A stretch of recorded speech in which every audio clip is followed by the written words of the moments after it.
మన డిపార్ట్మెంట్లో will create a working group. ఇద్దరు పెద్దలు మీరు కూడా బుచ్చే తాత నాయకత్వంలో మీరు కొంచెం ఎమ్మెల్యేలందరూ మాట్లాడి ఒక 4-5 మీరు వర్కింగ్ గ్రూప్లోకి రండి, కూర్చుని లెటెస్ట్ డిస్కస్ దీన్ని ఎట్లా మెయిన్ స్ట్రీమ్ చేయాలో చేద్దాం. కానీ ప్రైస్ కంపిటేటివ్నెస్ కూడా ఇంపార్టెంట్, అది కూడా ఎట్లా చేయాలో కొంత వర్కౌట్ చేద్దాం.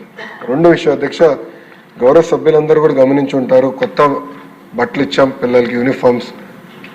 నేను అనుకుంటా one of the best uniforms ఇచ్చామని నేను భావిస్తున్నాను. క్వాలిటీ కానీ అన్ని బెస్ట్ యూనిఫామ్స్ ఇచ్చాం.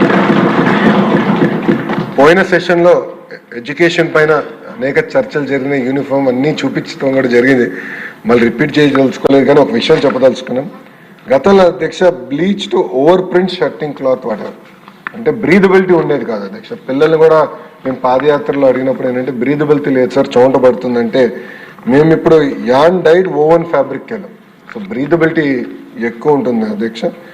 అదేవిధంగా ఇద్దరికి అంటే బాయ్స్ అండ్ గర్ల్స్కి సేమ్ కలర్ సేమ్ ప్యాటర్న్ కూడా మనం ఇస్తాం జరిగింది అధ్యక్ష.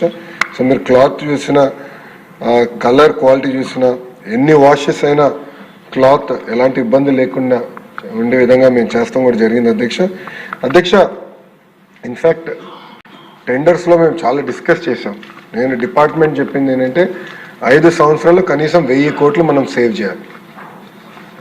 మనం ఇచ్చే సర్వేపల్లి రాధాకృష్ణ గారి పేరుతో కిట్ ఇస్తున్నాం, అంత పెద్ద ఆయన పేరు పెట్టినప్పుడు పారదర్శకంగా నడిపించాలి, అవినీతి రహితంగా నడిపించాలి, కనీసం 1000 కోట్లు సేవ్ చేయాలని లక్ష్యంతో మేము పనిచేసాం అధ్యక్ష. ఆ కిట్ కానివ్వండి, ఎగ్ సప్లై కానివ్వండి, చిక్కీ సప్లైలో కానివ్వండి, అంతా కూడా పారదర్శకంగా నడిపించాం. కనుక పోయిన సంవత్సరం సుమారుగా 200 కోట్ల రూపాయలు సేవ్ చేసాం. 5 సంవత్సరాలు 1000 కోట్ల రూపాయలు ఈ టెండరింగ్ ప్రాసెస్ ద్వారా మేము సేవ్ చేస్తాం జరిగింది అధ్యక్ష. మీరు ఒకసారి గమనిస్తే గత ప్రభుత్వం ఇచ్చిన bleached over print shirting cloth ఏ ప్రైస్కి అయితే వాళ్ళు కొన్నారు, సుమారుగా ఒక్కొక్క యూనిట్ కాస్ట్ 1061 రూపాయలు అవుతే బెటర్ ఫ్యాబ్రిక్ క్వాలిటీ ఇచ్చి 1080 రూపీస్లో వీఆర్ మేనేజ్డ్ అధ్యక్ష. అదే ఫ్యాబ్రిక్ గతంలో ఇచ్చే ఫ్యాబ్రికే మన ప్రజాప్రభుత్వం ఇచ్చుంటే సుమారుగా 22 కోట్ల రూపాయలు సేవ్ చేసేవాళ్ళం. కానీ పిల్లలకి మంచి ఫ్యాబ్రిక్ ఇవ్వాలి, మంచి క్వాలిటీ ఉండాలి, వాళ్ళు చదువుకునే సమయంలో చౌంట్లు బాగా పెడతాం.